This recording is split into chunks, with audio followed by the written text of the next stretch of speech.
Boa tarde, boa tarde, boa tarde, meus queridos e minhas queridas. Quem estamos aí? Estênio, Clara, Adriana. Boa tarde para vocês, meus queridos. Tudo jóia, né?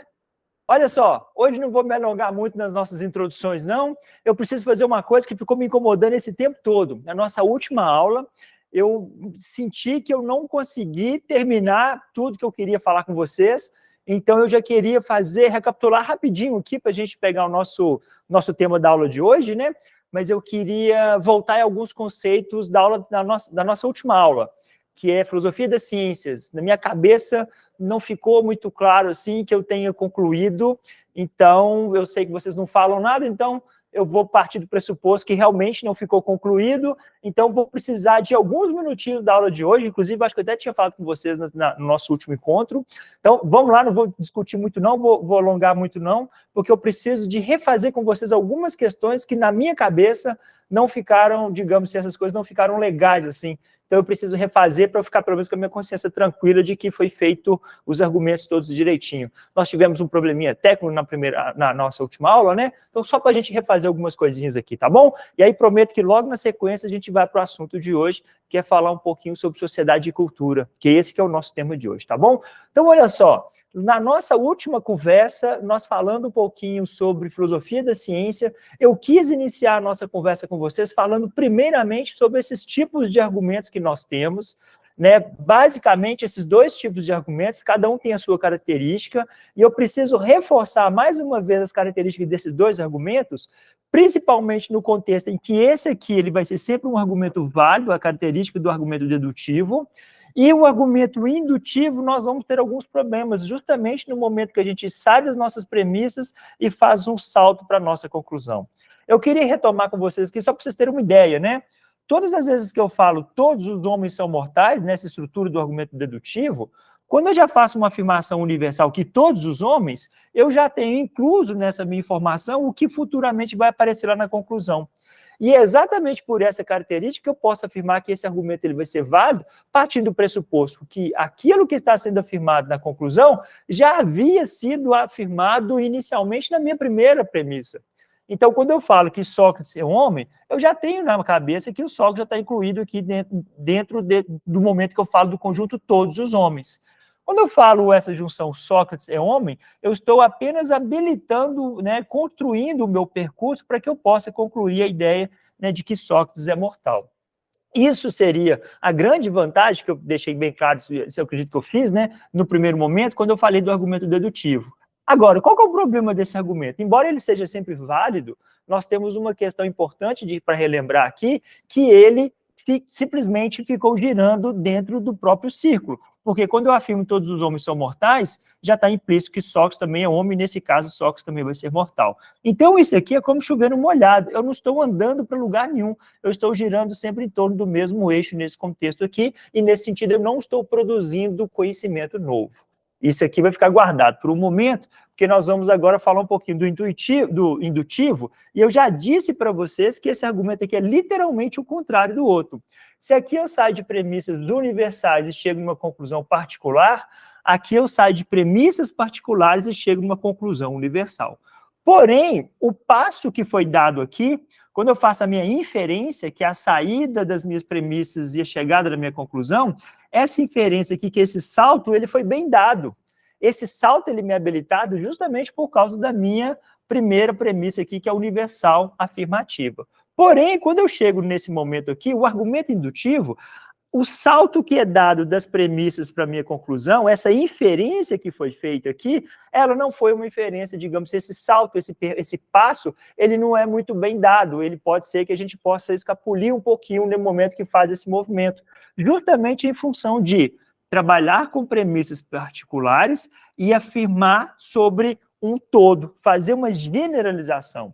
O grande problema que nós vamos ter no argumento indutivo é que, ao falar de João, de Pedro e de José, eu tiro uma conclusão que faz uma afirmação sobre todos os indivíduos. E quando eu faço essa afirmação ela literalmente vai ficar um pouco capenga, porque eu tenho informações sobre o João, tenho informações sobre o Pedro, tenho informações sobre o José, mas eu não tenho informações sobre o Antônio, por exemplo. e o Antônio também está incluído aqui dentro do todos. Então, nossa ideia aqui, no argumento indutivo, é que no momento que eu saio das minhas premissas e vou em direção à minha conclusão, que é universal, eu necessariamente não tenho informações, né, que me possibilitam fazer essa generalização. Agora, quando eu faço essa generalização, eu estou, de uma certa forma, apreendendo melhor, digamos assim, informações sobre os indivíduos daquele meu conjunto. Se aqui eu estou falando de todos os homens, a partir dessa relação que eu fiz de 3 elementos, eu dou o salto e faço a generalização, eu consigo, de uma certa forma, conhecer um pouco melhor sobre os outros indivíduos. E aí nós temos a grande diferença. Se aqui eu tenho certeza do passo que foi dado, aqui eu não tenho certeza. Porém, aqui eu estou girando sempre dentro do mesmo espaço. Aqui não. Aqui houve, de uma certa maneira, um conhecimento maior nesse contexto. Porque, como eu disse, eu fiz informações, né, fiz afirmações sobre João, Pedro e José, e no momento que eu faço essa generalização, eu acabo conhecendo um pouco melhor sobre os outros indivíduos. Qual que é a vantagem do argumento indutivo? Exatamente esse. Eu amplio, de uma certa maneira, o meu conhecimento. Eu não fico girando mais dentro do mesmo contexto. Qual que é a grande desvantagem? O passo que foi dado para a minha conclusão, ele pode ser um problema. Por que eu precisei refazer isso aqui de novo para vocês? Porque vocês vão perceber que quando a gente está falando de filosofia das ciências, ou de ciência de uma forma geral, o que eu tenho feito, na verdade, é utilizar desses argumentos indutivos, que na maior parte das vezes eles vão aparecer, por exemplo, quando eu faço algumas generalizações, algumas informações que partam, né, digamos, de observações particulares, mas que me dá a possibilidade de fazer as generalizações que são afirmações universais. Então, o exemplo que eu trouxe para vocês, para falar um pouquinho sobre questões de teoria, né, é quando você solta um objeto, esse objeto cai, eu solto um outro objeto, esse outro objeto cai. Olha aqui a estrutura lógica, né? Eu solto uma pedra e a pedra cai, eu solto o controle remoto cai, eu solto, por exemplo, o meu celular e o meu celular cai. Ou seja, eu fiz 3 experimentos particulares com 3 objetos completamente diferentes.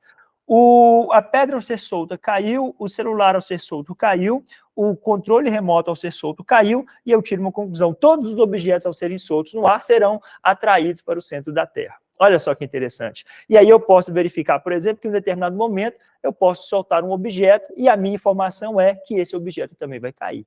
Nós já percebemos que é possível que algum objeto, ao ser solto, ele não vai cair, ele vai subir. Balão, por exemplo. E aí o que nós estamos percebendo é que houve um contra-exemplo que, de uma certa forma, inviabiliza toda aquela teoria que foi construída. A hipótese que foi gerada, né, que todo objeto ao ser solto vai ser atraído para o chão, essa hipótese, de uma certa forma, ela não foi confirmada. Então, vocês vão perceber que esse tipo de estrutura é uma estrutura que pode, sim, trazer falhas, mas é exatamente esse tipo de estrutura que nós vamos utilizar quando a gente fala sobre teorias científicas, nesse caso. E o interessante é exatamente isso, né? Você proporcionar alguns experimentos que possam invalidar aquilo que seria a nossa hipótese. Ou seja, eu vou testar uma determinada teoria até de uma certa maneira que ela consiga se sustentar. Agora, a partir do momento que eu faço um teste e esse teste refuta a minha teoria, o que nós vamos ter que fazer, evidentemente, é abandonar a teoria, abandonar a minha hipótese e construir uma nova. Que é exatamente assim que nós vamos falar que existe de uma certa forma romântica, né, um progresso nas ciências, porque nós vamos fazendo testes, até verificar que determinadas teorias vão sendo abandonadas e outras não. Eu estou falando de forma romântica, porque a gente tem uma ideia também, né, de que existem outras influências, por mais diversas que sejam, que façam, evidentemente, né, ou que favoreçam para que teorias A, B ou C se sustentam ou não, nesse caso. Que é o que a gente pode observar, por exemplo, quando a gente fala de determinados núcleos acadêmicos que têm um pouco mais de prestígio. Provavelmente as teorias que esses núcleos acadêmicos acabam defendendo terão um pouco mais de prestígio na comunidade acadêmica. Quando uma determinada pessoa muito importante, por exemplo, defende determinadas teorias, é o que futuramente a gente pode falar de argumento de autoridade.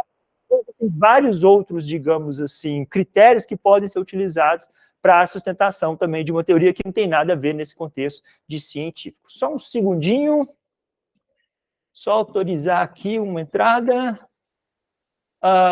Então, no primeiro momento, o que eu queria mostrar para vocês é exatamente o funcionamento desses argumentos e como que eles estão, de uma certa forma, relacionados diretamente ao comportamento de uma teoria científica, né? A gente utiliza, na sua maioria das vezes, argumentos indutivos, e pelo fato dos argumentos indutivos terem na sua estrutura uma generalização, e a gente sabe que uma generalização é um problema, a gente acaba, de uma certa forma, transferindo esse problema também para as teorias científicas, porque elas utilizam dessa estrutura, digamos assim, argumentativa, tá bom? Esse é o primeiro passo. Para a gente, né, encerrar a nossa aula da semana passada, eu queria só completar a ideia de paradigmas, né, que é uma espécie de um arcabouço teórico, uma espécie de um conjunto de formas de compreensão do mundo. E esse conjunto, esse arcabouço teórico, é ele que me dá a possibilidade de explicar alguns fenômenos que ocorrem, né, no nosso mundo. Então, eu separei um fenômeno específico aqui, bem simples, que é o fato de você jogar uma pedra para o alto e essa pedra voltar para o mesmo momento, mesmo local de origem, na sua mão, e posso fazer o movimento contrário, eu posso soltar essa pedra e ela vai ser atraída para o centro da Terra, né? Então, esse evento simples, esse experimento simples, ele pode, de uma certa forma, eu elenquei 3 aqui, poderia ter colocado no próximo aqui, mas eu elenquei 3 maneiras diferentes de explicar o movimento dos corpos nesse contexto. E aí, quando a gente fala de paradigma, a gente está falando exatamente desse contexto, né, de qual é o arcabouço teórico que eu utilizo para explicar determinados tipos de coisa. Na filosofia, por exemplo, a gente pode usar N filósofos como sendo exatamente esses paradigmas, digamos assim, né? Então, eu posso, por exemplo, usufruir da filosofia platônica, eu posso usufruir da filosofia cartesiana, eu posso usufruir, por exemplo, da filosofia marxista, e fazer com que ela seja um escopo que eu utilizo para a interpretação das coisas do mundo. Há 2 ou 3 aulas atrás, não me lembro mais, a gente falou bastante sobre o Marx, por exemplo, e eu falei para vocês que havia uma estrutura, né, argumentativa, que é característica da estrutura argumentativa que o Marx utiliza. Falei para vocês também, de uma certa forma, como que a gente vai colocar as nossas lentes, e essas lentes é que nos permitem enxergar as coisas no mundo, e eu posso colocar, por exemplo, uma teoria platônica, da mesma forma que eu falei anteriormente, né, aristotélica, cartesiana, marxista, ou seja, a maneira que eu olho para o mundo, os argumentos que eu utilizo, os conceitos que vão ser utilizados para descrever as coisas do mundo, tudo isso pode ser compreendido dentro desse pacote que seria os paradigmas. Ou quando a gente fala de ciência, eu tenho, por exemplo, né, como próprio exemplo que eu dei para vocês aqui, o que seria a física aristotélica, o que seria, por exemplo, a física newtoniana, que são todas elas maneiras completamente diferentes, a princípio, de explicar certos fenômenos no mundo, como, por exemplo, o movimento de queda dos corpos. Então, cada um desses elementos aqui podem ser utilizados, e aí a gente vai perceber que uns melhores do que os outros, até porque uns conseguem explicar um pouco melhor essa situação, tá? Só para a gente encerrar mesmo essa situação aqui de mudança, e até mesmo de quebra de paradigmas, né? A gente pode entender que o Empédocles lá atrás explicou esse movimento a partir de uma relação entre ódio e amor das coisas. Então, o movimento de atração, ele vai dizer que é em relação a uma espécie de um sentimento de amor entre as coisas, que o amor atrai uma coisa à outra, e quando há um movimento contrário, de repulsão, o que existe nesse caso seria uma relação de ódio. A gente vai abandonar esse modelo explicativo e vamos ficar com o modelo explicativo aristotélico, que já não tem mais essa ideia de sentimentos de amor e ódio, mas ele vai falar de um contexto de movimento ao lugar natural dos objetos. Então, se eu solto uma pedra e essa pedra cai, é porque ela tem uma tendência natural, né, faz parte da natureza da pedra ser atraída, né, para o centro da Terra, por exemplo. Agora, quando eu vejo uma fumaça fugindo da Terra, é porque, segundo Aristóteles, ela está buscando, mais uma vez, a sua própria natureza. A água indo para o mar, por exemplo, é da natureza da água ir para o seu lugar natural. Então, segundo Aristóteles, as coisas tendem a um movimento que é natural. E, nesse caso, a gente vai entender que esse movimento natural não tem nenhuma relação com o amor e o ódio, que foi a maneira como o Empédocles estava explicando esse fenômeno natural. Se a gente deixa o Aristóteles de lado, a gente vai pegar, por exemplo, o paradigma que é o mais adotado nesse contexto, né? Vocês estudam isso na física e no ensino médio, a dar com pau nesse caso, que é a ideia de uma teoria universal, uma teoria da gravitação universal, que muitas pessoas, inclusive, falam sobre leis. E aí já é uma questão que a gente pode colocar em aberto, como a gente já percebeu, que no próprio tipo da estrutura argumentativa que a gente utilizou aqui, a própria maneira da ciência fazer ciência, a gente vai pensar que é problemático quando a gente fala, por exemplo, com relação a leis, que a gente vai entender que, de uma certa maneira, isso aqui é uma capacidade, uma condição de explicação das coisas do mundo, mas que, de uma certa forma, pode ser falho. O que a gente precisa fazer é tentar estabelecer um teste, estabelecer um modelo, estabelecer, digamos assim, uma experiência que, de uma forma ou de outra, contradiz aquilo que a própria teoria faz. Agora, quando a gente tem essa ideia de lei universal, a palavra é muito forte, né? Lei é uma coisa imutável no contexto da natureza. Quando eu falo que existe uma lei da natureza, e essa lei impõe-se sobre as coisas do mundo, impõe-se sobre as coisas naturais, e a nós também, nós seres humanos, todos nós estamos submetidos a essas regras, nós poderíamos dizer, de uma certa maneira, que começamos a compreender a própria estrutura do próprio universo, a partir do momento que a gente entende o funcionamento dessas leis. A cabeça dos modernos era exatamente essa, né? Imaginar que o nosso universo, o nosso, né, o mundo como um todo, ele funciona como um relógio, como uma máquina, e ele tem os seus movimentos perfeitos. E basta eu entender um pouco esses movimentos que eu consigo, de uma certa forma, entender o universo como um todo. Simplesmente porque o universo funcionaria no contexto de uma lei universal, uma lei que é imutável, que nunca se acaba, inclusive. Então, quando o Newton fala, né, quando ele começa a entender um pouco a natureza das coisas, ele vai fazer uma descrição muito curiosa. E essa descrição ela é matematizada, que é a cara, inclusive, das ciências modernas que nós conhecemos. E aí, quando a gente fala de movimento dos corpos, eu solto um objeto e ele é atraído para o centro da Terra, eu solto um objeto ele pode fazer um movimento e voltar para a minha mão. O que o Newton está pensando, por exemplo, e a maneira como ele descreve, é que, de uma certa forma, aquilo que estava lá atrás ainda no Empédocles, que faz o movimento dos corpos, aquilo que estava lá com Aristóteles, que também que promove o movimento dos corpos, que é sua tendência natural, de uma certa forma também está aqui. Agora, a grande diferença que nós vamos perceber é a forma de explicar, né, esse movimento que também já está aqui. E na cabeça do Newton, que nós temos é que todas as massas, de uma forma ou de outra, elas têm, digamos assim, uma capacidade de atração. E massa, nesse contexto aqui, ela atrai outras massas. Da mesma forma que eu possuo uma massa e também consigo atrair outras coisas que têm massas maiores conseguem atrair mais coisas ainda, e o que o Newton está pensando é que quanto maior a massa, por exemplo, de um objeto, tanto maior seria a sua força de atração. Então, nós teríamos aqui, nesse contexto, Terra e Lua, né, todas, né, ambas aqui, Terra e Lua, com uma massa significativa, e existe uma força de atração mútua nesse contexto, e que essa força de atração está diretamente relacionada com a massa que esses corpos possuem. E essa força de atração, ela também vai acontecer de forma contrária, né, ela vai se enfraquecer em função da distância que essas massas possuem uma da outra.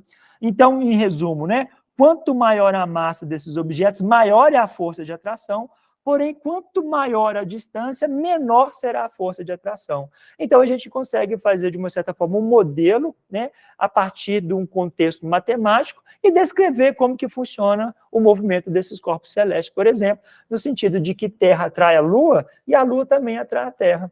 De uma certa maneira, a distância entre esses dois objetos vai influenciar diretamente na maneira com que essas coisas estão em pleno funcionamento. Então, vamos imaginar que nós temos aqui o movimento da Lua, da Terra, né? Nós vamos pensar, por exemplo, que a proporção da distância que existe aqui faz com que esse movimento seja um movimento muito lindo, inclusive, ao ponto de nós termos, né, aquilo que os cientistas aí do século XVII, XVI, XVII vão falar de enxergar um certo mundo perfeito. E aí, por exemplo, quando eu solto esse objeto aqui, né, vamos imaginar que, como eu disse, eu também tenho uma massa, por que eu não vou atrair esse objeto, sendo que massa atrai massa? E aí nós vamos entender que a proporção da massa do meu corpo aqui e a Terra, por exemplo, é completamente diferente, ao ponto da força de atração ser toda da Terra e não do meu corpo. E aí nós vamos entender que essa maneira de explicar a queda dos corpos no contexto do Aristóteles, ou seja, no contexto do Newton, é uma lógica completamente diferente. Ou seja, existe um arcabouço teórico aqui que vai ser utilizado, um conjunto de conceitos, cálculos matemáticos, que vai me dar uma visão, uma capacidade de compreender esse movimento numa lógica completamente diferente. Agora, como eu disse, né? Essas mudanças de paradigmas vão acontecendo a partir do momento que você faz alguns testes, esses testes não configuram, digamos assim, uma verificação da teoria, ao ponto de eu ter que, de uma certa forma, abandonar essa hipótese e criar uma outra completamente diferente. Esse contexto é o método científico que nós temos. E é exatamente alguma coisa que vai acontecer parecida com isso, né, nesse caso aqui. Quando a gente fala que o Newton vai ficar um pouco de lado, e a gente vai, de uma certa forma, começar a fazer uma descrição da natureza numa lógica completamente diferente. A gente poderia pensar, né, por exemplo, que existe a força de atração. Se a gente sai, por exemplo, da lógica newtoniana e vem para a lógica einsteiniana, por exemplo, a gente vai entender uma lógica de mundo completamente diferente. E nessa lógica de mundo, algumas características permanecem, mas nós vamos perceber que existe uma forma de lidar com esse modelo matemático completamente diferente. Então, se aqui nós temos Terra e Lua, pela mesma forma, nós temos Terra e Lua. Porém, nós vamos trazer um elemento diferente, que é o Sol, que tem uma massa muito mais significativa que a Terra e que a Lua juntos, inclusive, mas para a gente ter uma ideia do funcionamento desse mundo. Porque aqui tem alguns elementos que possuem aqui, mas aqui nós vamos ter um elemento completamente diferente, que é essa ideia que o Einstein trouxe para a gente de que uma massa muito significativa, como o Sol, por exemplo, ele é capaz de distorcer o espaço ao seu redor. E no momento que esse espaço é distorcido, ele vai criar literalmente essas curvas aqui no próprio universo. A gente vai perceber aqui que o Sol tem uma massa muito mais significativa, então essa curvatura que o Sol constrói no universo é muito maior do que esse desdobramento aqui que a massa da Terra faz. Isso é importante a gente perceber, pensando em sentido de que, no momento em que há um movimento aqui, esse movimento ele vai ter que respeitar literalmente essa curvatura que a massa proporcionou aqui nesse espaço. Então, o interessante a gente pensar é que, embora a gente possa falar ainda assim de uma certa atração, essa atração aqui se dá por outros motivos completamente diferentes. Imagine, por exemplo, que o Sol está aqui feliz e contente paradão no seu cantinho aqui, no nosso modelo matemático aqui, nosso modelo, o Sol está paradão, e o fato dele estar paradão, nós temos essa distorção que foi feita aqui no ambiente. O exemplo é exatamente a gente pegar uma bola, uma esfera, né, de ferro muito pesada e colocar num colchão, por exemplo, d'água. Esse peso que ela exerce, a força que ela exerce no colchão d'água, vai criar aquele desdobramento, né, ele vai fazer aquele, digamos que ele vai modelar o colchão d'água em função do peso que essa pedra, né, essa bola de aço exerce sobre aquela superfície. É a mesma ideia que nós temos aqui. E quando alguma coisa passar por essa proximidade aqui, como a Terra, por exemplo, vai passar, como se estivesse navegando nas águas do universo, né? Ela vai passar aqui, ela vai literalmente entrar nesses sulcos que são construídos, nesse dobramento que foi feito aqui do universo. Então, a gente não precisa necessariamente reforçar a atração que existe entre Terra e Sol, por exemplo, mas a gente vai imaginar que é como se a luz estivesse literalmente andando nesse asfalto aqui, e esse asfalto está tudo ondulado, e ela vai literalmente fazer o movimento, que é o movimento de acordo com esse universo que foi, digamos assim, distorcido, vamos pensar dessa forma, né? Aqui é o que nós temos aqui, é um exemplo de um experimento que ocorreu. Nós temos aqui uma posição de uma estrela, né, uma posição da estrela que seria vista aqui do ponto de vista da Terra, mas nós temos, na verdade, uma posição que é a posição real da estrela. E aí, esse ambiente aqui, esse modelo, ele fica muito claro para a gente, para tentar explicar como que a luz que veio, por exemplo, dessa estrela, como que ela se comportou próximo ao Sol. Porque é exatamente isso, o Sol conseguiu distorcer esse ambiente ao seu redor, e na hora que a luz passa aqui, ela passando por esse ambiente, ela também vai sofrer esse desdobramento, essa distorção.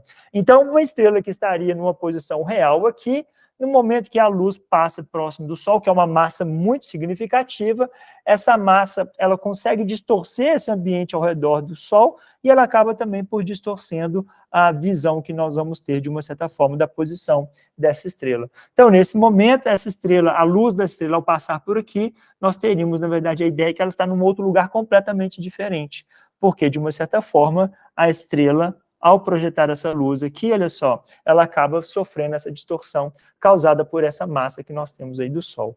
E aí nós vamos entender, esse exemplo, na verdade, ele é importante para a gente entender que, nesse modelo newtoniano, o movimento de Terra-Lua Sol e Terra vai ser explicado de uma determinada maneira.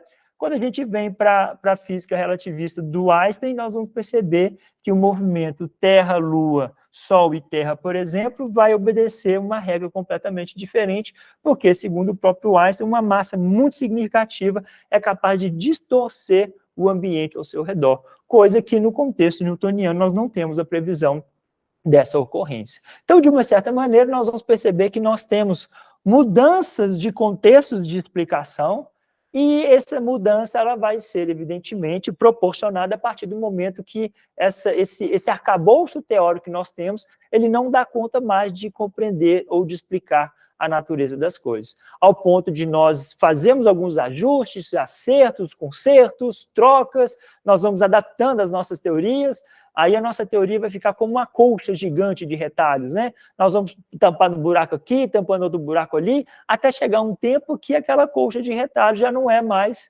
funcional. Ela tem mais buracos do que pano, vamos dizer assim, ao ponto de você ter que jogar aquela colcha fora, de retalhos fora, e ter que comprar uma outra coisa, nesse caso, para substituir. É exatamente o que a gente faz com as nossas teorias. Quando uma teoria não atende mais, a gente joga essa teoria fora e coloca outra no lugar. Ou seja, as nossas explicações já não dão conta mais de resolver os nossos problemas, mas a gente não pode ficar com problemas insolúveis, digamos assim, ao ponto de nós sermos obrigados a transportar essas explicações para um outro ambiente completamente diferente. Se vocês lembrarem da minha primeira aula aqui com vocês, vocês vão entender que nós passamos por um momento como esse, quando a filosofia surge. A gente tinha uma capacidade de compreensão do universo, do mundo como um todo, partindo do pressuposto de questões divinas. Nós tínhamos a mitologia, né? As mitologias davam conta de explicar as coisas do mundo até um certo momento, e aí há de chegar um ponto em que, literalmente, nós temos muito mais problemas, muito mais questões em admitir explicações mitológicas do que, digamos assim, abandoná-las e colocar outras coisas no lugar. Vamos pensar que a relação custo-benefício da manutenção de uma teoria já fica muito grande, ao ponto da gente preferir jogar isso fora e criar uma outra teoria no lugar. Foi exatamente assim. A filosofia, ao surgir, ela conseguiu compreender melhor um pouco a natureza das coisas e fez com que a mitologia fosse abandonada. Lá no século XVI vão aparecer ciências, a física, por exemplo, e vai dar conta de explicar um pouco melhor a natureza das coisas. Um grande exemplo aqui, ó, uma teoria filosófica, presta atenção, hein, que perdurou durante muito tempo, foi abandonada em função de uma outra teoria que, nesse sentido, consegue explicar bem melhor a natureza das coisas. E aí nós vamos perceber que logo na sequência, nós vamos ter uma outra percepção, uma outra teoria que vai dar conta do mesmo fenômeno, mas vai conseguir explicar mais e melhor essas questões, tá bom? Então, agora sim, acho que eu estou satisfeito em ter concluído, pelo menos na minha cabeça, né, concluído um pouco melhor a explicação para vocês, e aí eu já posso dar um salto, já posso iniciar aí, agora sim, a nossa aula de hoje, que é falar um pouco sobre sociedade e cultura. Tudo bem com vocês? Me acompanharam até então? Posso seguir? Ótimo. Alguma questão que vocês queiram colocar? Como eu disse para vocês, eu acho que na última aula eu dei uma corridinha nesse contexto. Então, ótimo para todos, né? Clara, Estênio, maravilha. Adriana também respondeu. Está faltando mais um. Juliana. Juliana deve estar tranquilo para você também, né? Então, vamos lá, meus queridos. Vamos dar um passo, então? Agora sim, mais satisfeito. Não estava nem conseguindo dormir, imagino. Pode não ter ficado legal, mas pelo menos agora eu fico um pouco mais satisfeito. Sociedade e cultura. Em algum momento, eu não lembro mais a ordem, mas talvez umas 5 aulas atrás, eu falei um pouquinho com você sobre natureza e cultura. Esse foi o nosso tema.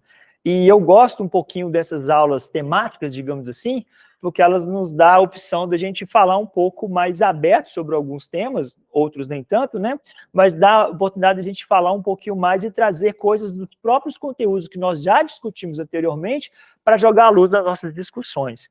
Então, quando eu conversei com vocês a respeito de cultura e natureza, falei muitas coisas que nós vamos aproveitar aqui de novo, e tem alguns outros argumentos que outras pessoas, outros filósofos andaram dizendo por aí, e que a gente pode voltar a trazer isso aqui, e a gente faz uma espécie de uma revisão, como, por exemplo, as coisas que nós falamos sobre indústria cultural, que a gente pode rever algumas questões na aula de hoje aqui, inclusive, tá bom? Então, na aula agora, né, agora sim o nosso tema, sociedade e cultura, e eu queria refazer alguns argumentos que foi quando da nossa aula lá sobre natureza e cultura, eu falei para vocês algumas questões, e a minha ideia era exatamente essa, né, mostrar para vocês como que, de um ponto de vista biológico, né, coloquei os exemplos aqui das formiguinhas, nós podemos pensar nós mesmos, seres humanos, e aí nós temos alguns exemplos clássicos aí para falar em relação a isso, né, como que seria, por exemplo, nós seres humanos se fôssemos criados fora de um contexto cultural. A gente tem aí talvez o mais famoso, a lenda do Tarzan, né, o menino lá da família inglesa, que foi perdido na floresta e foi criado por um bando de macacos. E aí ele tem todas as características, a princípio, de um ser humano, ele é um ser humano biologicamente falando, fisicamente falando, isso é importante frisar, né? Fisicamente falando, nós estamos literalmente determinados, estamos presos a uma determinada característica, a gente não tem asas, por exemplo, a gente não pode voar, né, naturalmente como os outros animais que possuem asa, por exemplo, né? Então nós estamos presos dentro de um determinado contexto em função das nossas características físicas e biológicas nesse caso. Então, por exemplo, o Tarzan, né, o menino lá que foi criado com os macacos, ele acaba, na verdade, tendo muitas características que foram absorvidas pelo fato dele ter sido criado num contexto completamente diferente do que seria o contexto, digamos assim, com os seres humanos, vamos pensar assim. Ao ponto de nós podermos perguntar, inclusive, se ele é ou não um ser humano. E aí essa pergunta sobre o que é o ser humano no contexto do Tarzan, ela é importante porque ela nos faz pensar sobre nós mesmos, inclusive.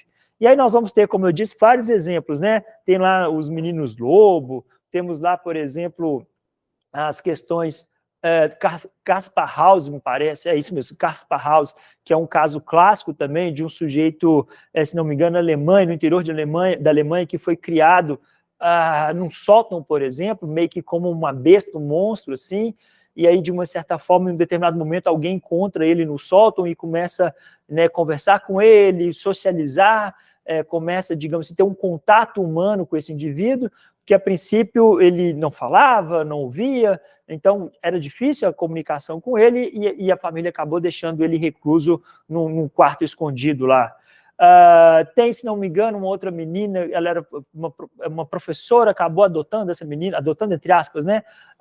Ellen Keller, se não me engano, que era o nome da pedagoga, que inclusive virou um caso clássico na pedagogia, porque ela, na verdade, conseguiu ensinar uma outra menina que era cega, surda e muda.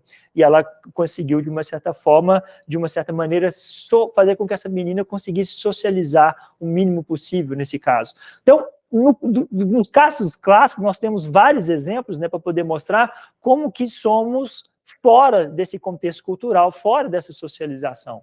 E esse aqui é muito importante a gente frisar que dentro do contexto da natureza, nós, né, temos um indivíduo, e esse indivíduo dentro do contexto cultural é um outro indivíduo completamente diferente, embora ainda assim nós tenhamos as nossas determinações, as nossas limitações. Mas existem algumas marcações importantes que vale a pena repetir de novo, né? De novo, quando eu falei com vocês na aula lá sobre natureza e cultura, que aqui nós temos um ambiente, por exemplo, nós vamos agir única e exclusivamente pelos nossos instintos, bem animalescos mesmos, e aqui nós estamos no âmbito de um puro determinismo natural nesse contexto. Quando a gente fala, por exemplo, no contexto cultural, nós já temos uma formiguinha que é muito mais gente boa, uma formiguinha muito mais tranquila, muito mais amigável, digamos assim, né? Está aqui dando um tchauzinho, com um semblante muito bacana, e aí nós vamos perceber que, culturalmente falando, a gente já não está mais num contexto de determinismo, nós já temos uma certa autonomia, porque no uso da nossa razão, a gente pode deliberar, a gente pode tomar decisões, a gente pode escolher entre fazer A, B, entre ir para lugar X, Y, Z. Ou seja, nós já não estamos mais num campo de pura natureza, de puro determinismo, mas a gente migra para um outro ambiente que foi construído por nós mesmos. E é exatamente nesse ambiente que vai constituir aquilo que nós somos. A pergunta que eu disse, né, se o Tarzan era ou não era um ser humano, eu já respondo para vocês. Se a gente leva em consideração que ser humano é fazer aquilo que todos nós fazemos, aquilo que seria uma espécie de um comportamento padrão, eu diria que o Tarzan literalmente não é um ser humano, porque ele não tem um comportamento que seria aquele comportamento que nós, seres humanos, normalmente temos. Então, de novo, se ser humano é comportar-se como todos nós, uma certa média, um certo padrão comportamental faz, né? Se ser humano é fazer o que fazemos, definitivamente ele não é. E o contrário também. Quando a gente percebe, por exemplo, que outros animais, vamos pensar assim, acabam tendo comportamentos que a gente pode até falar que são comportamentos humanizados nesse caso. Sei lá, por exemplo, quando a gente tem algum tipo de animal que é trazido para o contexto doméstico, e aí você vê que aquele animal, de uma certa maneira, consegue comunicar muito conosco, e aí o animal vai ter uma personalidade, ele vai poder ficar doenças, por exemplo, como estresse, ele vai ter seus desejos de passear, ele vai ter seus desejos por a gente receber carinho, vai ter alguns momentos que ele não quer receber carinho, que ele sequer chega perto de você, e se você vai lá e faz um carinho nele forçado, ele vai ficar invocado, vai ficar nervoso. Gatos têm muitas personalidades assim, né? Então nós vamos perceber que, de uma certa forma, o contrário também, quando a gente percebe que aquele animal, né, já tem um comportamento muito como o nosso, a gente já pode até arriscar que ele já está caminhando para uma direção diferente do que apenas um animal que age dessa maneira. Enfim, a grosso modo, eu estou tentando responder a pergunta que eu mesmo fiz, que ser humano significa agir e comportar-se de uma determinada forma. E é uma determinada forma mesmo, porque eu nem vou classificar qual é essa determinada forma, porque vai depender, evidentemente, de um contexto específico, a gente falar que ele comporta-se como nós nos comportamos. Um ser humano que não se comporta nesse contexto, ele vai, de uma certa forma, ser excluído. Haja vista que todas as vezes que nós queremos fazer punições muito severas para determinados indivíduos, nós tendemos a conjugar, né, a alencar a esse sujeito um comportamento que é um comportamento totalmente desumano. E aí a gente vai aproximar esse indivíduo, por exemplo, de uma situação animalesca. A gente começa, por exemplo, nesses julgamentos sociais, né, quando a gente quer, de uma certa forma, punir de forma muito grave o indivíduo, a nossa ideia, o nosso comportamento, a nossa intenção é sempre tentar afirmar coisas sobre esse indivíduo, desqualificando enquanto um ser humano. E aí a gente começa a falar que é uma praga, a gente começa a falar que é uma besta, a gente começa a falar, esse sujeito é um monstro, sujeito que foi lá, matou sua família, isso é um monstro. Ou seja, a gente vai pintando o indivíduo de uma determinada forma para desumanizá-lo. E a partir do momento que ele não está mais no contexto ou dentro do grupo que nós julgaríamos ser seres humanos, a gente já pode, por exemplo, agir com ele de maneira completamente diferente, como se ele de fato não fosse um ser humano. Olha só como que, embora não intencionalmente, a gente tem essas categorias muito claras na nossa mente, e quando a gente quer, de uma certa forma, trazer para o nosso grupo, a gente tenta humanizar o indivíduo. Olha a minha formiguinha que linda, olha só. Eu não tenho coragem de pisar numa formiguinha dessa. Imagina se eu chego na minha cozinha à noite para tomar água e essa formiguinha está lá na pia, eu vou dar nela um tapa para matar, ela levanta e, não, por favor, não me mate, eu tenho filhos, família. Eu não vou matar uma formiguinha dessa nunca. Agora, essa formiguinha aqui, se ela aparecer no meu doce, pode ter certeza que eu vou esmagá-la. Então, ela não tem um contexto de humanização. Eu reconheço nessa formiguinha que há algo de humano nela. E é exatamente assim que nós vamos fazer conosco mesmo, né? Com os nossos indivíduos próximos. Aqueles que são bem-vindos dentro de um grupo, nós vamos humanizá-los ao máximo possível, e pelo contrário, aquele que nós queremos, né, vê-los distante, nós vamos tirar as características humanas ao ponto de construir literalmente uma besta para que possa, de uma certa forma, eu diria que até inconscientemente falando mesmo, a gente tem ficar mais tranquilo no momento que a gente exclui ou no momento que pune esse próprio indivíduo. Eu estou falando nisso, nessa diferença que nós vamos construindo, né, que a cultura nos proporciona isso, mas de uma certa forma nós vamos ter isso aqui, olha só, dentro do que eu posso chamar de comportamento padrão. Imagine que o que seria o meu gráfico, não, um gráfico de um professor de filosofia, presta atenção, né? O que seria o meu gráfico aqui de comportamento padrão, eu estou chamando isso aqui de comportamento padrão, na verdade, aquilo que está dentro do meu espaço verde aqui. Imagine que esses zigue-zagues aqui, né, são vários tipos de comportamentos em relação a determinadas situações, e nós estamos acostumados a aceitar certos comportamentos que são os comportamentos que nós vamos delimitá-lo como padrões, ou como padrão, na verdade, né? Um comportamento que se encontra dentro dessa situação aqui é um comportamento que eu posso chamar de comportamento padrão. Como, por exemplo, eu chego num ambiente qualquer, né, e no momento que eu chego nesse ambiente a primeira vez, eu viro e falo, bom dia para vocês. ou boa tarde, boa noite, independente da situação.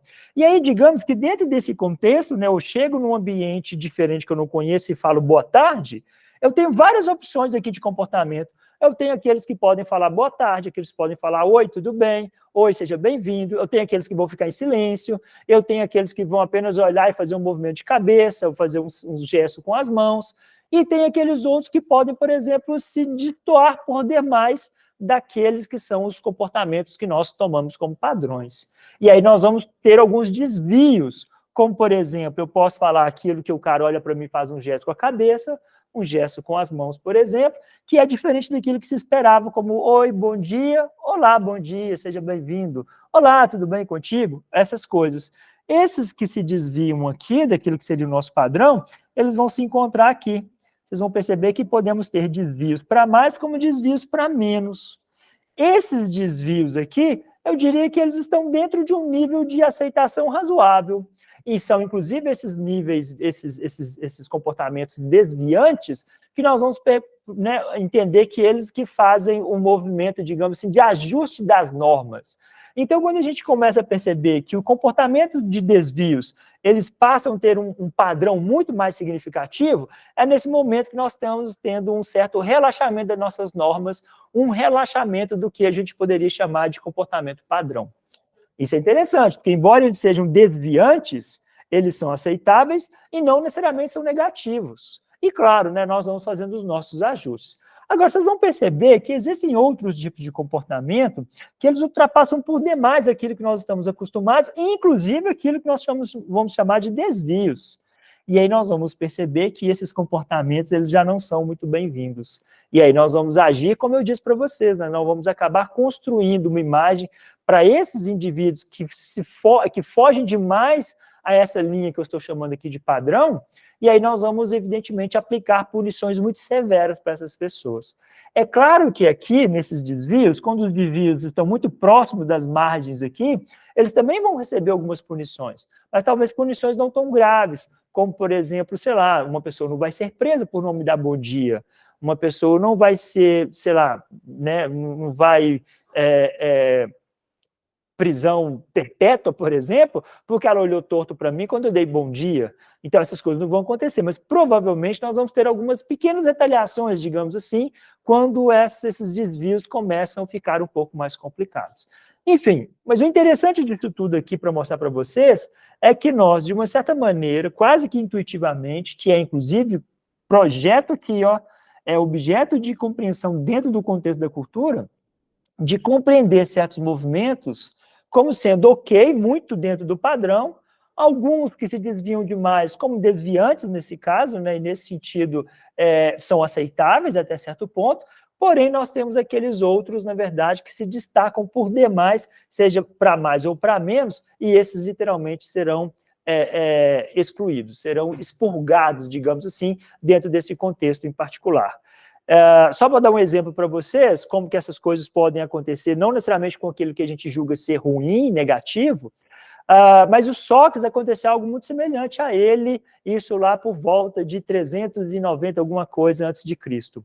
E aí é interessante a gente falar, né, eu sempre digo para vocês que nesse momento a gente não tem muita precisão, mas nós temos a data da morte, a gente não sabe quando que o Sócrates nasceu, mas sabe exatamente quando ele morreu, porque foi um evento muito significativo em Atenas, porque ele foi julgado, e nesse julgamento, evidentemente, ele teve um julgamento que foi considerado justo, ele foi condenado, e a condenação dele, depois, por umas questões lá do julgamento, foi condenado à morte.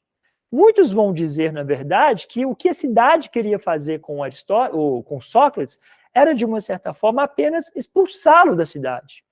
E esse expulsar da cidade, que era um contexto extremamente comum, inclusive, em Atenas aí do século V, século IV, é o que eles chamavam de ostracismo. O que significava isso, né? Por algum motivo, essa pessoa se destacava demais, e aí poderia ser por N questões, seja questões políticas, questões econômicas, ou essa pessoa que estava incomodando demais, que era o caso do Sócrates, por exemplo, aquele sujeitinho, lembra quando as nossas aulas lá de sofista, né, os Sócrates e os sofistas, as pessoas ficavam por demais conversando com o Sócrates e eles estavam entendendo que o Sócrates estava desvirtuando as pessoas, e por algum motivo elas queriam fazer com que o Sócrates se distanciasse, né, se ficasse um pouco afastado da cidade. E esse era o processo de ostracismo. Mas, em função de algumas questões, ele acabou sendo condenado à morte. Eu diria que o Sócrates estaria aqui, ó.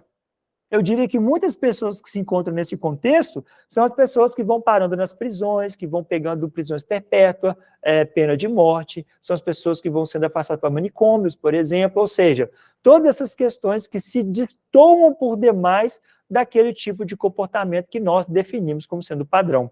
E esse nós é nosso coletivo, é nossa cultura.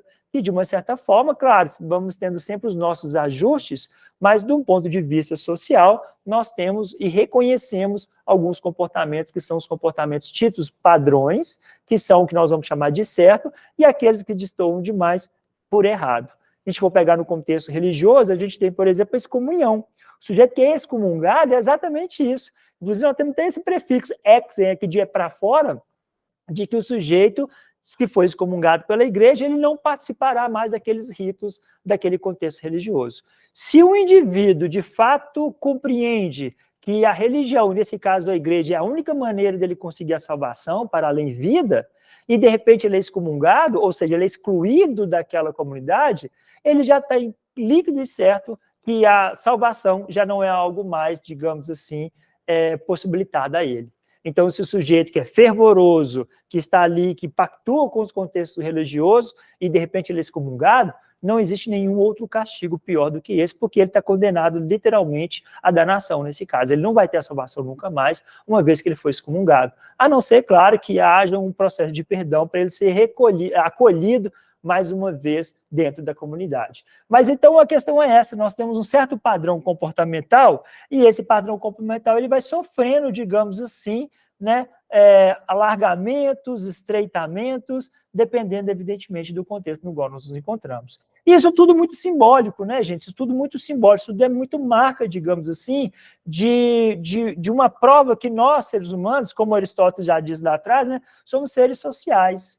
Quando eu falo muito simbólico, porque eu estou olhando para as coisas e consigo perceber nos objetos, nas vestimentas, na fala das pessoas, no comportamento das pessoas, em qual grupo que essas pessoas se compreendem, né? Aqueles que elas se identificam nesse caso. Eu trouxe para vocês aqui algumas imagens para a gente entender um pouquinho como que essas coisas são muito simbólicas, né? Desde um anel que tem uma marcação, né? Vocês já devem ter visto isso em vários filmes aí, os reis, por exemplo, usavam isso, né? Um anel que tinha, digamos assim, um símbolo ou uma marca, um brasão da família, e esse brasão era literalmente a identidade. Então, quando o rei queria mandar uma carta selada para um outro, uma informação, por exemplo, pingava a cera lá, vinha com o seu brasão, com o seu anel, colocava ele na cera, a cera secava, ou seja, aquilo se tornou, na verdade, uma comunicação, uma carta, um instrumento legal, né, nesse sentido legalizado, digamos assim, legal, que dá uma certa autenticidade para aquele documento.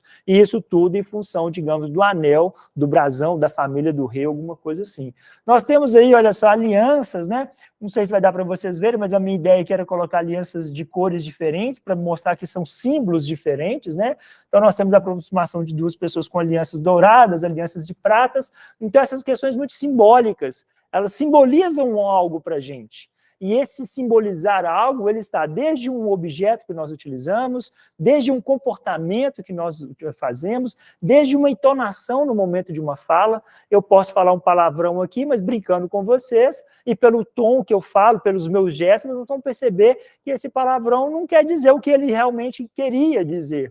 Mas se de repente eu falo enfurecido, fazendo gestos mais bruscos, com a cara fechada, falo o mesmo palavrão, por exemplo, esse palavrão vai ter um contexto completamente diferente. Vocês vão entender que eu estou realmente querendo agredir com palavras uma outra pessoa. Então, tudo muito simbólico e tudo muito dentro do campo, digamos assim, da simbologia mesmo, de fato, né?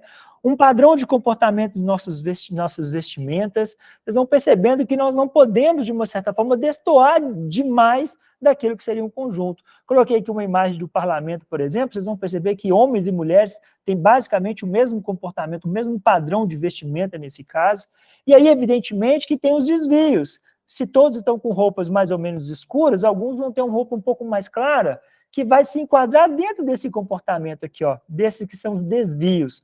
Mas se de repente aparecer um sujeito aqui com roupa de praia, vamos ter um problema, porque esse cara ele está, de uma certa forma, fugindo por demais do nosso padrão. Quando a gente pega no contexto religioso, nós vamos ter exatamente a mesma coisa. E aí eu não estou falando de religião em particular, mas estou dizendo que as religiões, elas tentam padronizar a vestimenta dos seus fiéis, nesse caso, ao ponto de eu poder identificar um indivíduo. Eu olho para essas mulheres e falo, olha, vocês têm uma religião de cunho tal. Quando eu vejo essas pessoas se comportando de tal maneira, eu falo, olha, vocês fazem tal coisa. Em alguns momentos eu não consigo identificar, né? Eu vou lá em Portugal, por exemplo, vejo o pessoal lá de Coimbra, eu não sei se eles estão indo para a Universidade de Coimbra ou se estão indo para o filme do Harry Potter, por exemplo. Mas aí a gente vai ter esses problemas de identificação, mas ainda assim eu não vou confundir, por exemplo, essas meninas com essa vestimenta aqui como pessoas dessa religião, porque eu sei que são coisas nesse sentido ligeiramente diferentes, e esse ligeiramente diferente está marcado exatamente no comportamento e na vestimenta dessas pessoas. Se eu tirar essas meninas daqui e colocarem elas aqui, elas vão destoar por completo. Da mesma forma que se eu tirar esses caras daqui e colocarem eles aqui, eles também vão destoar por completo. E né, qualquer desses movimentos que eu fizer. Porque, embora elas estejam aqui obedecendo um padrão que é muito claro para a gente, esse padrão depende de um contexto específico. Depende de um contexto social, literalmente. Depende de um agrupamento no qual nós nos encontramos. E aí a pergunta que eu posso fazer é, esses né, comportamentos, essas vestimentas, esses padrões, são coisas certas ou são coisas erradas? Né? Porque dentro do contexto de cultura, eu posso, de uma certa forma, falar o que é certo e errado e fazer essa pergunta de forma bem tranquila. E aí nós vamos perceber que a resposta também é igualmente tranquila. A resposta é uma questão literalmente contextualizada, porque essas meninas aqui estão com uma vestimenta perfeita, mas no contexto em que elas encontram. Essas meninas aqui também pela mesma situação, mas em função do contexto que elas encontram. Não sei se vocês vão lembrar disso, mas já deve ter coisa de uns, sei lá, 5, 6, 7 anos, tem um bom tempinho já, mas que foi justamente naquela época que teve aqueles atentados na França, por exemplo, as mulheres na França estavam sendo proibidas, por exemplo, de usar burca, né, no contexto lá da França, porque, segundo alguns defensores lá, na França não existia aquele tipo de padrão, por mais que o padrão religioso fosse aquele, mas lá naquele momento lá, eles não estavam né, literalmente permitindo que as mulheres andassem de burca, por exemplo, em contextos para ir na universidade, trabalho, genérico desse tipo. Não lembro exatamente quais os argumentos, mas a ideia é exatamente essa, de que elas, embora estivessem utilizando uma vestimenta padrão para a sua religião, lá naquele contexto em particular, em função de um histórico específico, estavam sendo proibidos, por exemplo, de ir na universidade usando burca.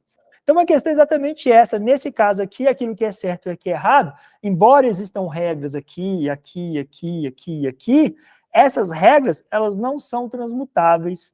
E essas regras só serão certas ou erradas a partir do momento que nós tenhamos um símbolo para reconhecer aquele objeto ou aquele comportamento. Então, se eu sei que isso aqui é do rei, eu vou saber reconhecer isso do rei futuramente. Se eu sei diferenciar alianças pratas de douradas, aquilo para mim, na minha comunidade, significa alguma coisa, e eu sei que aquilo tem toda uma ideia, tem todo um contexto, tem toda uma lógica dentro de um padrão específico, e que eu não posso, como eu disse, né, migrar de um para o outro sem sofrer determinadas penas. Isso aqui é o que a gente pode falar de um determinado padrão. E esse padrão, gente, não é, eu trouxe um exemplo específico aqui, né, de vestimenta, mas esse padrão vai se dar em outras linhas também. De novo, dentro do mesmo contexto, nós vamos ter regras específicas para falar sobre as coisas. Nós temos um caso clássico para a gente, quando a gente está falando de variação linguística, né? Eu mostro para vocês o seu objeto aqui e pergunto para vocês o que é esse objeto. Né, foi construído aí uma espécie de um atlas linguístico do Brasil, só um exemplo específico, né? As pessoas saíram na rua perguntando isso aqui, olha, o que é aquela raiz branca por dentro, coberta por uma casca marrom e que se cozinha para comer? Então, imagina os pesquisadores tentando né, construir um atlas linguístico, sai com essa pergunta, né? O que é? Me fala aqui, um segundo da sua atenção. O que é aquela raiz branca por dentro, coberta por uma casca marrom e que precisa ser cozinhada para comer? Aí o cara para e fala assim, eu sei o que é aquilo. É mandioca. Aí o cara, legal, mandioca. Pergunta de novo, mandioca. Então, nós vamos percebendo que em determinados contextos específicos, né, num contexto geográfico, por exemplo, nós vamos ter o uso de algumas palavras para denominar os objetos, mas quando a gente sai daquele contexto geográfico e vai para um outro espaço, nós vamos ter outras palavras ou outras denominações. E aqui nós temos o que a gente pode chamar de variedades linguísticas, que é palavras diferentes denominando o mesmo objeto. Aipim, mandioca, macaxeira, e aqui nós temos outro exemplo ó, de determinantes da mandioca. Olha só, macaxeira, mandioca amarela, mandioca cacau, mandioca pão, ou seja, em cada região nós vamos ter uma forma específica para falar sobre aquele objeto, ou de uma certa forma sobre aquele alimento, ou sobre uma determinação de alguma coisa no mundo, enfim, nós vamos ter maneiras diferentes de nos referir sobre aquele mesmo objeto. Da mesma forma que nós temos um padrão de comportamento diferentes em diferentes ambientes, da mesma forma que nós temos um padrão de vestimenta diferente para diferentes ambientes. E aí eu faço a pergunta mais uma vez, o que é certo? Aipim, mandioca ou macaxeira?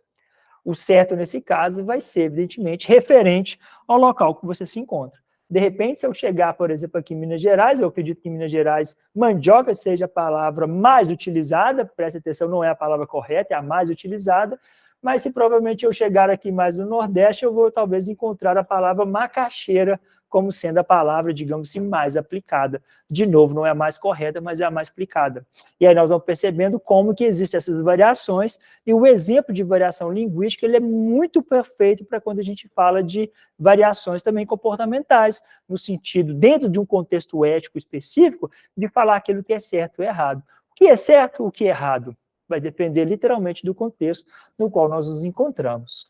Agora, olha que bonito, né? Nós temos, na verdade, embora eu consiga criticamente aceitar e entender que existem variações e que essas variações, na verdade, elas ocorrem dependendo de um determinado contexto, e aí nós temos não só contexto geográfico, mas temos contextos, digamos assim, de gerações, né? A gente pode perceber que quando nós temos gerações muito distantes umas das outras, nós vamos acabar identificando e falando sobre coisas do mundo completamente de forma diferente. Sei lá, um sujeito de 80 anos pode falar até em gírias, mas quando eu olho para você, eu não reconheço essa gíria. Eu, com a meia-idade, vou falar de certas coisas que os meninos, por exemplo, sei lá, com 15 anos, não vão reconhecer e já vão olhar meio torto para mim. Ou seja, não só o ambiente físico, geográfico, mas também, digamos assim, as gerações, nós temos, evidentemente, informações significativas para trabalhar com esse conceito ainda de variações linguísticas. Mas a questão é a seguinte, embora tenhamos um contexto de variantes muito significativas, tem algo que é muito significativo para a gente, que temos também que ter um olhar muito crítico, que tá aqui, né, a torcida do Flamengo fazendo aí as suas comemorações, buscando uma certa hegemonia, porque ganhou não sei lá quantos campeonatos lá e tudo e tal, campeonatos importantes e tal, e nesse sentido, essa hegemonia em função, digamos assim, de ser dentro de um percurso específico, 3, 4, 5 anos, não sei, ganharam campeonatos importantes ao ponto de se tornar aí um time hegemônico dentro de um contexto específico. Eu achei essa imagem fantástica, né? Porque primeiro nós já temos uma ideia de torcida, que é uma massa, né? Um grupo de pessoas que atuam e que funcionam como sendo um corpo único, um corpo específico, com uma cor em destaque e com a palavra hegemonia aqui de uma forma bem destacada nesse caso. E a ideia de hegemonia, dentro do contexto da cultura, ela é muito significativa, porque traz para a gente aquela ideia de que, embora nós tenhamos um contexto, né, de variações, não só linguísticas, mas de comportamentos, de vestimenta, existe, na verdade, uma demanda de homogeneização da nossa cultura. E essa homogeneização, ela pode vir por vários eixos, né? Ela pode vir de uma forma, digamos, pura e simplesmente ideológica, ou na base da força física mesmo, né? Quando você tenta impor a um determinado tipo de comportamento, um determinado tipo de cultura ou de sociedade, um comportamento que seja padronizado, um comportamento que seja idêntico a de um contexto específico. Como eu disse, né, nós temos uma variante significativa aqui e existe um processo que tenta, literalmente, igualar todos os indivíduos, fazer com que haja, de fato, uma certa uma hegemonia, não no contexto de campeonato, de vencer campeonatos, mas de comportamentos e de ações e até de pensamentos, inclusive, né? Como eu disse para vocês, existe o tipo de hegemonia que seja uma hegemonia velada, eu vou, de uma certa forma, convencer as pessoas, ou eu vou colocando minha forma de pensar, minha forma de ver o mundo, a tal ponto que ela se torna hegemônica, ou isso pode ser, digamos assim, do ponto de vista da força. Eu coloquei aqui um exemplo, aqui, olha só, que seria um determinado grupo de pessoas que possui uma certa ideologia, essa ideologia vai ser a ideologia dominante, e ela vai, de uma certa forma, impor a sua vontade, impor os seus desejos, impor os seus valores a um grupo maior de pessoas. E isso pode ser, digamos assim, num contexto, digamos, de força mesmo, né? Nós temos aqui um caso também que é muito clássico para a gente falar, que é o contexto do apartheid, que nós temos um grupo de pessoas também que, de uma certa forma, com sua ideologia dominante, acaba impondo-se sobre o outro grupo de pessoas. E aí nós não estamos falando necessariamente de um número, aí não é uma questão quantitativa, mas é uma questão, digamos assim, de novo, simbólica, daquele que tem mais força. Se a gente for pensar no contexto do apartheid, nós temos uma população negra muito maior do que a população branca. E ainda assim, nós temos um domínio cultural de uma determinada população sobre a outra que não refere-se diretamente com um número, né, quantitativo dessa população. Nós temos aqui um caso, né, específico, né, 2 negros sentados no banco, as 2 mulheres brancas, de costas, inclusive, né, fazendo um movimento de repulso, do tipo, não quero nem olhar para vocês. E o caso clássico que a gente conhece, que foi um dos estopins de uma revolução significativa, né, de quando uma senhora foi lá sentar no banco, um cara branco chegou e pediu para ela sair, que aquele não era o lugar dela, ela simplesmente estoura, explode e fala assim, eu não vou sair daqui, eu estou voltando do trabalho, estou cansada, se você quiser que pegue outro ônibus, ou que vá a pé, ou que sente em outro lugar, daqui eu não saio. E que foi exatamente o movimento que surge, digamos assim, que vai ser uma revolução muito significativa nesse contexto específico do apartheid. Ou seja, de novo, nós temos várias pessoas com vários comportamentos, né? A gente for poder falar de uma certa variante linguística, nós temos várias formas de falar, mas vai existir aquelas que têm mais prestígio, vai existir aquela que tem, digamos assim, que é o pertencente à classe hegemônica, que é a classe, de uma certa forma, digamos assim, que tem um domínio razoável sobre aquela comunidade. E aí haverá uma certa imposição, que é uma imposição que, como eu disse, que pode ser na base da força, ou imposição que pode ser literalmente ideológica, né? Nós temos aqui, olha só, o que eu falei que a gente pode recapitular de conversas anteriores, eu mostrei para vocês no contexto da indústria cultural, como que no contexto capitalista, o produto da cultura, ele vai ser absorvido para o contexto capitalista e haverá uma reprodução em massa para que as pessoas possam literalmente consumir a cultura, mas consumir no sentido capitalista mesmo, de comprar essa cultura. Então eu consigo, por exemplo, comprar uma partitura, eu consigo comprar um CD, consigo comprar um instrumento musical, porque eu estou envolvido em música, eu consigo comprar um livro, consigo comprar, por exemplo, um audiobook, eu consigo ir até o teatro para ver uma representação de um determinado livro, por exemplo. Ou seja, todo produto da nossa cultura, ele vai ser um objeto, né, e transformado, evidentemente, dentro de um contexto industrial, para que ele possa ser consumido para as pessoas da melhor forma possível. E, claro, nesse contexto de indústria cultural, nós temos exatamente o mesmo contexto de uma indústria, né, que visa o lucro, ou seja, eu vou fazer com que o produto da cultura seja literalmente um produto para ser consumido. E aí, evidentemente, que nós vamos ter que determinar, né, que tipo de produto que vale de fato a pena, que tem um contexto, e qual tipo de transformação que esse produto precisará sofrer para que ele possa se enquadrar literalmente dentro da ideia de reprodução em massa. Então, nós temos aqui uma indústria cultural muito pesada, nós temos uma manipulação muito pesada das pessoas, dentro, evidentemente, de um contexto ideológico. Então, eu posso ficar projetando ideias, conceitos, percepções de mundo, de forma velada para as pessoas, para que elas possam literalmente pensar como uma única forma de pensar, ou, como eu disse, eu posso fazer isso a partir de uma questão de força. Eu posso impor minha vontade sobre as pessoas, fazendo com que elas tenham exatamente o mesmo tipo de pensamento que é futuramente tomado como sendo a maneira correta de pensar sobre as coisas. Nós temos aquela ideia de um único indivíduo padronizado, que tem uma mesma característica, que pensa exatamente de uma mesma maneira, e essa mesma maneira vai ser projetada, que geralmente é a maneira daquela classe dominante de pensar as coisas sobre o mundo, e evidentemente, né, que ela vai projetar a sua maneira de ver o mundo para as outras pessoas também. Eu coloquei aqui o símbolo nazista, claro, para chamar um pouco mais de atenção, mas existem N situações em que isso acontece e a gente sequer tem noção. Né? Nós vamos ter alguns teóricos aí que vão pensar e vão falar, por exemplo, sobre aparelhos ideológicos, e exatamente dentro do contexto institucional que existe um controle, digamos assim, ideológico sobre as pessoas. Quais são esses aparelhos ideológicos? Está todo mundo aí, ó. E podemos lembrar de mais um monte. A gente pode achar que na escola é o lugar onde vai se ter a criticidade, onde que vai ser pensado de forma crítica o mundo, onde as pessoas vão para abrir suas mentes, de novo, né? Isso é muito, muito, muito romântico e muito bonito na teoria. Mas quando a gente vê na prática, uma escola, nesse caso, ela se enquadra exatamente dentro de um mesmo contexto, que seria um contexto de uma religião, uma igreja, o contexto, por exemplo, do exército. A gente teve alguns anos atrás, muito recente, 2, 3 anos, aquela discussão de escolas, perdi o termo, como é que é o nome do termo? Escolas, perdi o termo do negócio, vou até beber uma água. Como é que chama? Me ajuda aí, gente, quem lembra o termo que era utilizado aí? Que falava que as escolas estavam doutrinando os alunos, que podia discutir política, nesse contexto aí, né, digamos assim, de esquerda e direita, esse confronto pesado, né? Essa ideia de que os professores estavam doutrinando os meninos, principalmente com relações a questões de gênero e esse monte de coisa, né? Mas se a gente for pensar, essa discussão ela não é nossa, não é uma discussão recente.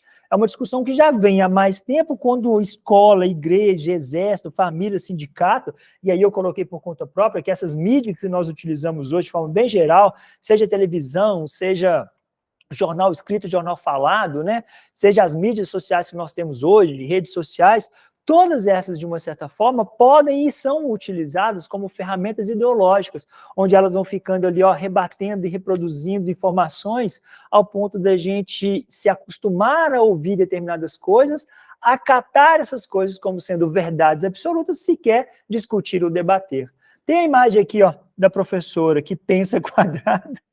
Essa imagem é ótima. As criancinhas chegam aqui, cada uma pensando de uma maneira, e aí o que a professora faz, na verdade, é podar literalmente o pensamento das criancinhas, e todas vão se dar bem a partir do momento que todos pensarem como a professora pensa. Ou seja, onde que está a criticidade nesse contexto? Não existe. A criticidade aqui é saber o que a professora pensa e como que nós vamos pensar igual a professora. Não preciso citar o Paulo Freire nesse contexto, né? Quando o cara fala de que as escolas são exatamente essa no contexto bancário, né? Cada criança é um recipiente vazio e a função do professor é depositar, né? Por isso, daí ele falar de educação bancária, a função do professor é depositar conteúdos na cabeça dessas crianças. Qual que é a característica do melhor professor? Aquele que consegue depositar mais nas crianças. Qual que é a característica do bom aluno? Aquele que consegue receber o máximo possível.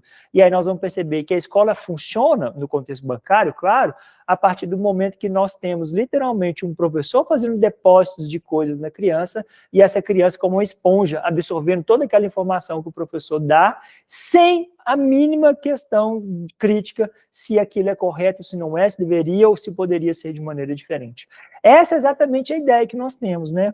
E é nesse contexto que a escola se torna nada mais, nada menos que também um aparelho ideológico, onde que vai projetar nas pessoas uma visão de mundo, uma forma de enxergar o mundo, uma forma de compreender e relacionar-se com as coisas no mundo. É a mesma coisa que a igreja faz, é a mesma coisa que o exército, família, sindicatos fazem, ou seja, constitui nos seus indivíduos uma visão hegemônica. E o problema, nesse caso maior, é que essa visão hegemônica ela faz parte de uma classe que é o que eles chamam de classe dominante. E essa classe vai fazer com que todas as pessoas tenham exatamente uma mesma forma de enxergar as coisas no mundo.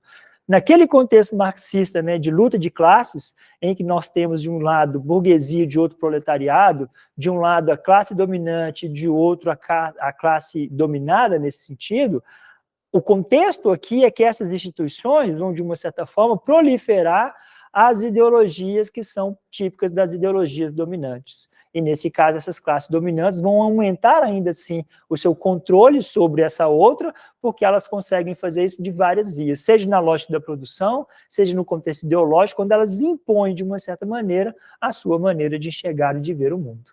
Isso aqui é o que a gente pode falar de contexto de, digamos assim, de uma cultura que vai sendo gradativamente, né, digamos assim, imposta, embora de forma velada, sobre as outras pessoas. Agora, o Marx, de novo, nos ajuda a pensar. Como eu disse para vocês em um determinado momento, a história não anda em linha reta, literalmente. A história está num processo, se a gente for pegar o contexto, inclusive, hegeliano, um processo dialético. Não é literalmente uma coisa em linha reta. Então, não pensem vocês que nós vamos ter uma cultura dominante, melhor dizendo, né, uma classe dominante que vai tentar impor a sua ideologia, como sendo a ideologia dominante, sobre as outras pessoas, e as outras pessoas vão aceitar, tudo bem, vamos aceitar a ideologia dessa classe que nos domina. Não, haverá, evidentemente, movimento contrário, que é o que a gente pode chamar de movimento de contracultura. Ou seja, a cada imposição que acontece, seja ela velada ou não, haverá uma reação. Olha o Newton nos ajudando a pensar aí, né? A cada ação temos uma reação de igual intensidade. Então, se existe a imposição de uma determinada visão de mundo, haverá uma contrapartida, e nesse caso nosso aqui, uma contracultura, que são pessoas empenhadas em fazer exatamente o movimento contrário. Ou seja, se nós temos um movimento aqui de padronização de comportamento, nós vamos ter um outro comportamento aqui totalmente distoante do comportamento que é tomado como sendo padrão. E aqui as coisas são intencionais, essas intencionais justamente para fazer, né, valer aquele confronto. Se nós temos um contexto de guerra, haverá um movimento contrário, não faça guerra. Haverá um contexto completamente contrário, de oposição, que é o que a gente pode falar, por exemplo, de contracultura, né? E claro, nós vamos tendo as adaptações. Em cada situação, em cada esfera, né, geográfica, temporal, nós vamos ter movimentos que para alguns lugares são rebeldes, outros nem tanto, movimentos que para alguns lugares são conservadores, em outros nem tanto, mas nós vamos percebendo que em cada situação, ou em cada movimento que nós temos de reforço, nós temos, do outro lado, uma espécie, digamos assim, de reação desses acontecimentos. Agora, de novo, né, as coisas não funcionam sempre em linha reta, às vezes um movimento de contracultura muito forte, ele pode ser literalmente absorvido, que é uma coisa muito significativa para a gente entender, né, como que funcionam esses movimentos culturais. Então, quando a gente pode pensar, por exemplo, que de uma situação muito contrária, né, esse sujeito pode literalmente se tornar um agente, sei lá, que vai cultivar ou vai adotar a ideologia de um outro contexto. Eu acho, de todos os exemplos que eu dou, eu nunca consigo ficar livre desse Che Guevara aqui, eu acho que para mim ele é o exemplo mais perfeito, um sujeito que lutou por uma revolução, que pegou em armas, e que pode ter todos os defeitos que todos os capitalistas de direita possam imaginar. Mas isso aqui é inimaginável.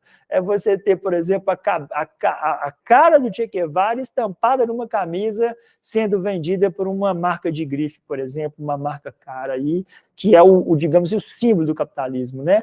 É a mesma coisa de eu colocar, por exemplo, sei lá, acho que não tem outro exemplo, acho que o exemplo perfeito é esse mesmo. É um revolucionário sendo utilizado agora como, digamos assim, campanha publicitária para uma mega corporação global que visa ganhar lucros e por aí vai. Olha como que nós temos algumas reviravoltas, né? Loucas, malucas. Um sujeito que está de um lado da moeda, de repente ele aparece do outro lado da moeda e começa literalmente a sustentar, digamos assim, todo um mundo contrário. Sei lá, é uma espécie de um Batman ao contrário, né? O Batman que ganha dinheiro com especulação imobiliária, rentismo, o Batman que é um herdeiro, olha só que loucura, o cara é um herdeiro de uma fortuna gigante, que nunca trabalhou, um baita de um playboy, que luta contra as desigualdades no mundo, que é um justiceiro, que anda pelas ruas de madrugada prendendo ladrões, sei lá, de maçã, ladrões de galinha, assaltantes de metrô, sendo que, na verdade, o que causa o maior mal do mundo sequer é tocado como sendo essas grandes corporações que exploram o trabalho das pessoas. São coisas, né, contraditórias do mundo da cultura que a gente não entende muito bem, mas é da mesma forma que o Che Guevara é utilizado para as grandes corporações para obter lucro, a gente tem o Batman que faz o movimento contrário, né, que é o sujeito que está, de uma certa maneira, fazendo meio que um Robin Hood às avessas, sei lá como é que eu poderia falar isso, mas é um sujeito que recebe dinheiro das grandes corporações e luta para acabar com um pouco as injustiças sociais. É um trem muito psicanalítico, muito doido, que não dá para a gente entender, né? Mas eu trouxe esse exemplo aqui para a gente pensar que as coisas que ocorrem na cultura, elas não acontecem de forma lógica, no sentido como nós estamos acostumados de ver. A grande diferença que a gente faz entre ciências humanas e ciências exatas, né? Muitos alunos falam, eu não gosto desse trem não, porque esse trem é muito... Eu gosto de matemática, é muito exato, muito perfeito, que a cada situação tem um engano dessas pessoas que acham que também as coisas são assim, não são. Mas no contexto das humanidades, a lógica dessas coisas é uma lógica ligeiramente diferente, claro, das ciências exatas, mas ainda assim a gente não consegue determinar exatamente como que esses movimentos se dão, como, por exemplo, e é por isso que eu trouxe o exemplo do Che Guevara aqui, como uma lógica de assimilação. Quando você tem duas culturas diferentes, ou duas sociedades com culturas e comportamentos diferentes, você tem esse processo de um assimilar a cultura do outro. E isso não necessariamente é negativo, né? Mas nem culturas, digamos assim, próximas, que têm contatos, e aí principalmente essas que têm geograficamente proximidades, né? Você acaba, de uma certa forma, absorvendo uma cultura do outro. Então, a gente pode pensar no contexto linguístico, quando a gente chega, por exemplo, norte de Minas, o sotaque daquelas pessoas não é o sotaque da Bahia, não é o sotaque de Salvador, mas também não é o sotaque, por exemplo, daqui de Belo Horizonte. Então, nós vamos ter uma faixa ali em que nós temos um contexto específico, né, tanto de comportamento, padrão linguístico, por exemplo, comportamento social, que é definido por aquela faixa, que é um pouco quase na Bahia, que é um pouco quase aqui em Minas Gerais. Se a gente vai para o Triângulo Mineiro, nós vamos ter o mesmo comportamento. Então, vamos ter, geograficamente falando, um espaço isolado, específico, em que nós temos influência, eu falo nós mineiros nesse caso, nós temos influência de um pouco do que seria o interior de São Paulo. E aí, em todos os sentidos, né? O padrão cultural se torna outro completamente diferente. Embora as pessoas ali sejam mineiras, elas têm muito mais proximidade com as cidades de São Paulo do que conosco aqui em Belo Horizonte, por exemplo. Se a gente for o contrário, Zona da Mata, se a gente for no contexto de Juiz de Fora, as pessoas têm um sotaque muito mais puxado, né, para um próximo centro urbano deles, que seria a capital do Rio, do que, de novo, para Belo Horizonte. Ou seja, essas proximidades, elas geram, digamos, essas assimilações que são agrupamentos sociais, né, sendo ou sofrendo interferências de outros, e isso é de mão dupla. Então, da mesma forma, por exemplo, que um pode adotar o comportamento do outro, o outro pode adotar o comportamento de um, né? E aí a gente tem essas mesclas, essas trocas. Vamos falar um pouco do cristianismo aqui, olha só, um exemplo que eu trouxe para vocês aqui é dessa religião que é literalmente uma coxa de retalhos que foi sofrendo e foi absorvendo, digamos assim, características de várias coisas. Faça uma pesquisa com vocês depois e tentem entender, por exemplo, o que significa a Páscoa no seu sentido originário, se é que a gente pode falar de um sentido originário, né? Mas tentem pensar, por exemplo, o que nós comemoramos, nós entre aspas, né, nós cristãos aqui, católicos, brasileiros e por aí vai, o que se faz em abril, né? A Páscoa, por exemplo, o que se comemora aqui, cristãos, e o que Jesus Cristo estava fazendo quando ele faz lá aquilo que hoje é representado, a perder de vista pelas igrejas católicas, que é, digamos assim, a Santa Ceia. O que Jesus Cristo estava comemorando, o que ele estava fazendo e o que os cristãos hoje fazem. E aí nós vamos ver que nós podemos entender um pouco essa lógica de assimilação, como que uma cultura consegue absorver a cultura da outra ao ponto de não deixar traços, inclusive, né? Talvez os mais fervorosos cristãos, né, aquelas beatas que ficam o dia inteiro na igreja, talvez não saibam dar uma explicação qual é a relação que existe entre a Páscoa que é feita pelos cristãos e a Páscoa que é feita pelos judeus, por exemplo, que se chama de Páscoa judaica.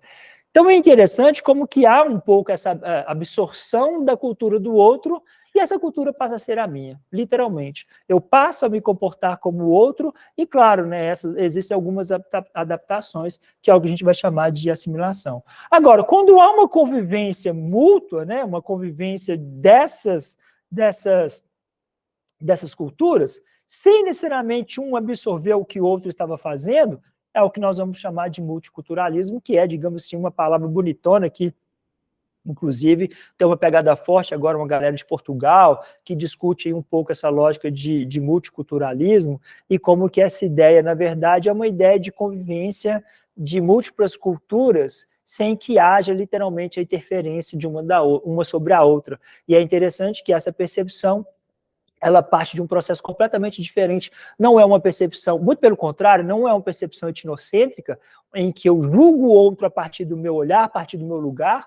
Eu não estou literalmente julgando o outro a partir daquilo que eu faço, mas eu estou simplesmente numa situação de compreensão e de aceitação de que o outro é o outro, porque ele tem um contexto cultural completamente diferente do meu, uma origem diferente da minha. E, nesse sentido, viveremos todos felizes para sempre. Mas a ideia, nesse sentido, é pensar que, embora possa haver essas trocas, digamos assim, né, um adotar o comportamento do outro, os valores, os costumes, mas ainda assim pode haver a convivência entre essas culturas dentro de um mesmo ambiente, dentro de um mesmo espaço, sem que haja literalmente a interferência, o julgamento de um sobre o outro, ou a tomada de uma cultura como sendo superior ou melhor, pior ou inferior que a outra. Essa que seria a ideia, digamos assim, dessa lógica multicultural nesse caso, tá bom? Meus queridos, eu acho que é o suficiente que eu tenho para falar para vocês. Eu queria muito, né, terminar esses conceitos com vocês hoje, essa ideia mais lata do que seria cultura, assimilação, multiculturalismo, relativismo cultural, que é exatamente essa ideia, né? Você foge um pouco dessa lógica etnocêntrica e começa a perceber que existem outras culturas e outras culturas tão quão importante como todas as outras, né? No caso, partindo da nossa, olhando as outras e perceber que as outras são tão importantes quanto a nossa, nesse caso, tá bom? Bem, acho que é isso, meu tempo já está se esgotando. Agora sim, consegui meio que suprir a necessidade que eu tinha dos conceitos anteriores e do nosso hoje, e na próxima aula a gente inicia de novo um outro assunto, se não me engano, acho que é outro assunto temático, não vai ser ainda específico mais sobre um filósofo, mas dentro de um contexto temático que eu gosto, porque dá espaço para a gente conversar e trazer vários exemplos diferentes, tá bom? Se está bem para todos vocês, vou me despedindo, mais uma vez agradecendo a presença de vocês até o presente momento. Valeu, Juliana, valeu, Stênio, Clara, Adriana, brigadinho pela presença de vocês. E se está todo mundo satisfeito, me despeço aqui, desejando que vocês tenham um bom final de semana. Valeu? Beijos, muito obrigado abraços e até mais.